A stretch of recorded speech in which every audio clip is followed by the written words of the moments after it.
1850s के बाद और 1900s के स्टार्टिंग में ये देखा जाने लगा कि जो लोग वार्म क्लाइमेट में रहते हैं और साथ साथ मैल नरिश्ड हैं, उनमें कुछ सिम्टम्स पाए जाने लगे, जैसे कि एम्ब्लायोपिया यानी लेज़ी आई, एक आंख इधर जाती है एक आंख कहीं और उसको फॉलो नहीं कर पाती हैं, अलग अलग जगह जाती हैं उनकी ये पुतलियाँ।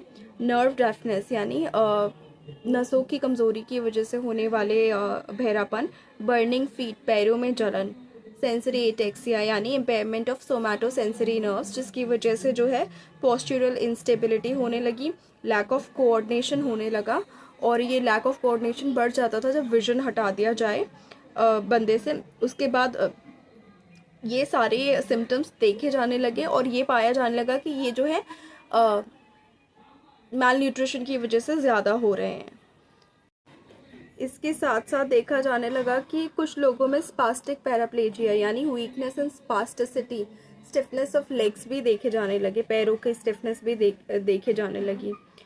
इनका जो कॉमन लिंक है वो समझ आया कि ये सब जो है मैल न्यूट्रिशन की वजह से हो रहा है, चाहे उन लोगों में से ही कि जो वार्म क्लाइमेट्स में रह रहे हैं, चाहे उन लोगों में से ही जो प्रिजनर्स ऑफ वॉर हैं, उनमें सब में एक मैल न्यूट्रिशन बहुत इंपॉर्टेंट लिंक पाया गया। उसके बाद देखा गया कि ये जो सिम्टम्स है एसोसिएटेड हैं, बेरी बेरी भी हुआ है ऐसे लोगों में, कुछ कुछ में पेलेग्रा भी हुआ है, कुछ कुछ में क्रॉनिक डायसेंट्री भी हुई है, ब्लड विद स्टूल आने लग रहा है, कुछ में ग्लोसाइटिस यानी सोलन टंग, सूजी हुई जीभ, कुछ में एंगुलर स्टोमेटाइटिस यानी इन्फ्लेमेशन ऑफ कॉर्नर्स, और यहाँ पे क्रैक्स हो जाते हैं, inflammation and cracks in corners of mouth, एक या दोनों पे हो सकता है, और कुछ में स्क्रोटल डर्मेटाइटिस भी देखा जाने लगा। अब ये सिम्टम्स को कम करने के लिए जब बी कॉम्प्लेक्स एडमिनिस्टर किया गया या डाइट की गई जिसमें विटामिन बी देखा गया कि शामिल हो ही हो, और ऐसी कोई डाइट नहीं दी गई जिससे विटामिन बी इनएक्टिवेट हो रहा है, तो देखा गया कि उन लोगों के सिम्टम्स जो है इम्प्रूव हो रहे हैं।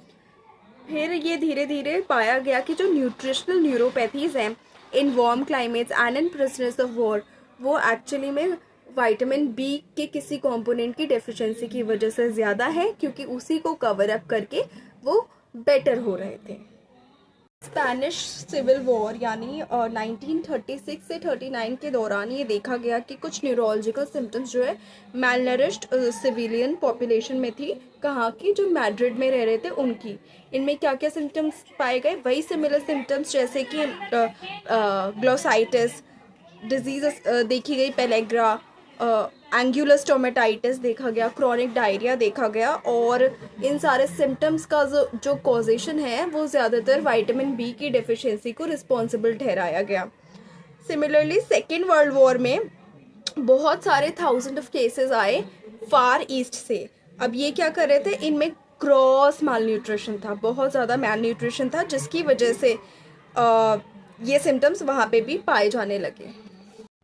उसी दौरान जो है मिडल ईस्ट में जर्मन और इटालियन प्रिजनर्स में ये देखा गया कि ये सिंड्रोम्स और सिम्टम्स सिमिलर प्रेजेंट थे, बट वहाँ पे डाइट की कोई कमी नहीं थी, खाना सब अच्छे से खा रहे थे, लेकिन फिर भी ये दिक्कत थी। दिक्कत क्यों थी?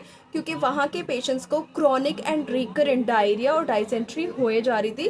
हो सकता है कोई इन्फेक्शन उस वक्त प्रेवलेंट रहा हो, जिसकी वजह से उनके डाइजेस्टिव सिस्टम में डिफेक्टिव अब्जॉर्प्शन ज़रूर रहा है न्यूट्रिएंट्स का, तो न्यूट्रिएंट अंदर जा नहीं रहे, तो विटामिन बी की डेफिशिएंसी होएगी, और अच्छे खाने के बाद भी जब अब्जॉर्प्शन नहीं हो रहा तो सिम्टम्स आएंगे ही आएंगे। दूसरी तरफ सेकेंड वर्ल्ड वॉर में यूरोप में देखा गया कि लैक ऑफ फूड था, तो सारे में स्टारवेशन फैल गया तो साथ साथ ये भी देखा गया कि कोई डेफिशिएंसी सिम्टम किसी में डेवलप नहीं हुआ, लेकिन जो क्या कहते हैं, कोई न्यूरोपैथी किसी पे डेवलप नहीं हुई, लेकिन जो सिम्टम्स मिले या साइंस मिले वो ऐसे थे कि वेट लॉस होने लगा लोगों में, अनीमिया होने लगा, इडीमा, पूरी बॉडी में स्वेलिंग होने लगी, जिस स्वेलिंग में पानी भी भर जाता है बॉडी में, हाइपोप्रोटीनीमिया होने लगा, लेकिन स्पेसिफिक विटामिन डेफिशिएंसीज बहुत रेयर हो गई।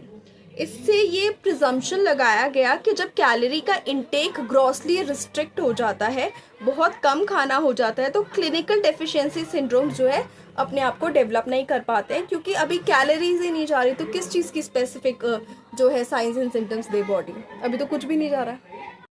एक और एग्जाम्पल जो न्यूरोलॉजिकल सिम्टम्स का न्यूट्रिशनल डेफिशिएंसी की वजह से सामने आया, वो सामने आया क्विक शैंक के सामने जमाइका में, जहाँ पे उन्होंने न्यूरोलॉजिकल सिंड्रोम्स देखे जो कि इसी से मिलते जुलते थे। किन में देखे? एक जापानीज प्रिजनर में जो वॉर कैंप में था सिंगापुर के। तो जब ये सारी ऑब्जर्वेशन सामने आने लगी तो 3-4 चीज़ें न्यूट्रिशनल न्यूरोपैथीज़ में तब क्लियर होने लगी। पहली, क्रेनियल नर्व डिसऑर्डर। उस वक्त क्रेनियल नर्व डिसऑर्डर कौन सा प्रेवलेंट हुआ था? अक्यूट और सब अक्यूट रेट्रोबल्बर न्यूराइटिस या ऑप्टिक न्यूराइटिस, जिसमें बेसिकली क्या होता है, स्वेलिंग या इन्फ्लेमेशन हो जाती है ऑप्टिक नर्व की, ऑप्टिक नर्व डैमेज हो जाती है, जिसकी वजह से ऑब्वियसली विजन में प्रॉब्लम आने लगती है। ज़्यादातर ये पेनलेस होती है, पेन नहीं होता, बायलेटरल, दोनों आँखों में ज़्यादातर होगी, दोनों तरफ होगी, एंड विजुअल एक्विटी जो है 6/60 के नीचे फॉल होने लगी, ये देखा जाने लगा। स्मॉल डेंस सेंट्रल स्कोटोमेटा जो है प्रेजेंट होते हैं और ऑप्टिक एट्रोफी हो जाती है। और इसमें देखा जाने लगा क्रेनियल नर्व डिसऑर्डर्स में नर्व डेफनेस और लेरेंजियल पाल्सी थोड़े कम कॉमन थे, लेकिन आंखों पे इफेक्ट न्यूट्रिशनल न्यूरोपैथी में ज़्यादा आने लगा। दूसरी चीज़ जो nutritional neuropathy in warm climates and prisoners of war में बहुत कॉमन थी, वो था बर्निंग फीट। बर्निंग फीट में क्या क्या था कि एक तो पेन होगा, पेनफुल फीट होगा, बर्निंग सेंसेशन होगी, जलन होगी पैरों में, स्पेशली सोल्स में, जिसमें टेंडरनेस, मतलब ज़रा सा छुओ तो बहुत एक्सट्रीम दर्द होने की संभावना बढ़ जाएगा। स्वेटिंग, साथ साथ में पसीने भी आएंगे पैरों में, ये देखा जाने लगा। नॉक्टर्नल एक्जर्बेशंस, यानी रात को ये तकलीफ़ें बढ़ने लगी, पैरों में जलन रात को बढ़ने लगी। अभी भी देखा जाता है न्यूट्रिशनल न्यूरोपैथी में विटामिन बी के जहाँ डेफिशिएंसी होती है वहाँ बर्निंग फीट अभी भी प्रेवलेंट होते हैं सिमिलर सिम्टम्स के साथ साथ।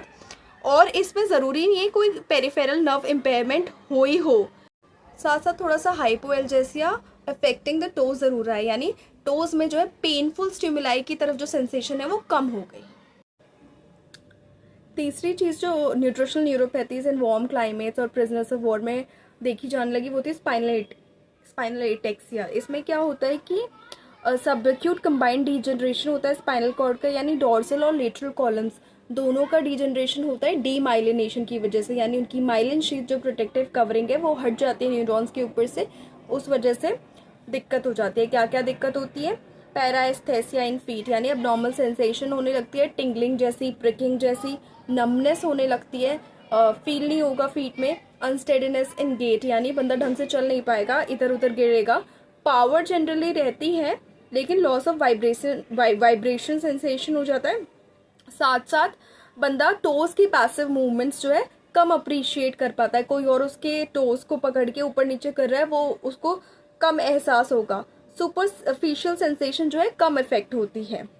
नी और एंकल जर्क्स जो है डिप्रेस्ड रहते हैं, और साथ साथ ये देखा गया है कि प्लांटर रिफ्लेक्सेस यूजुअली अनअफेक्टेड रहते हैं। चौथी चीज़ जो न्यूट्रिशनल न्यूरोपैथीज में ऑब्जर्व की गई थी वो थी स्पास्टिक पैराप्लेजिया। अब इसमें क्या होता है, स्पाइनल कॉर्ड का डिजनरेशन होता है, उसकी वजह पता नहीं चलती है, लेकिन लेग्स में जो है स्टिफनेस हो जाती है। अब ये स्टिफनेस जो है ज़्यादातर इरिवर्सिबल हो जाती है और इसको रिवर्स करना बहुत ही मुश्किल हो जाता है। साथ साथ इसमें लादेरिज्म जैसा लगता है, ये पेशेंट जो है लादेरिज्म से अफेक्ट हुआ जैसा लगता है, लेकिन इसमें सेंसरी लॉस नहीं होगा पेशेंट में, बस स्टिफनेस इन लेग्स हो जाएगी, चलना फिरना मुश्किल हो जाएगा। और ये rarest of the nutritional neuropathies है, बहुत ही रेयर होती है। और स्पाइनल कॉर्ड के साथ साथ इसमें अर्ली स्टेजेस में सेरिब्रल इन्वॉल्वमेंट भी देखा गया है। ये डिसऑर्डर्स तो अच्छे से आइडेंटिफाई हो पाए उस वक्त, लेकिन इसके साथ साथ बहुत और डिसऑर्डर्स प्रेजेंट हो सकते हैं विटामिन बी या किसी भी न्यूट्रिशनल डेफिशिएंसी की वजह से न्यूट्रिशनल न्यूरोपैथी में। अब ऐसा सबकी ससेप्टेबिलिटी क्योंकि वेरी करती है, इसलिए कुछ में तो डेफिशिएंसी के कारण नर्व्स इफेक्ट हो जाती हैं, स्पाइनल कॉर्ड इफेक्ट हो जाती है, लेकिन कुछ पेशेंट उसको सर्वाइव कर जाते हैं और बहुत लेट कोई ना कोई छोटा मोटा सिम्टम देते हैं और बहुत जल्दी कवर अप भी कर लेते हैं जब वो विटामिन बी दे दी जाती है। तो ये अब सबकी अपनी अपनी ससेप्टेबिलिटी है। न्यूरॉन्स का जो इसमें रोल है वो है कि उनके फंक्शंस, उनके शेप्स क्या क्या हैं, उस वजह से भी हो सकता है, लेकिन मेन चीज़ है things vary from body to body. So that was it in nutritional neuropathies in warm climates and prisoners of war. Stay tuned for the next topic. Thank you so much for watching this video.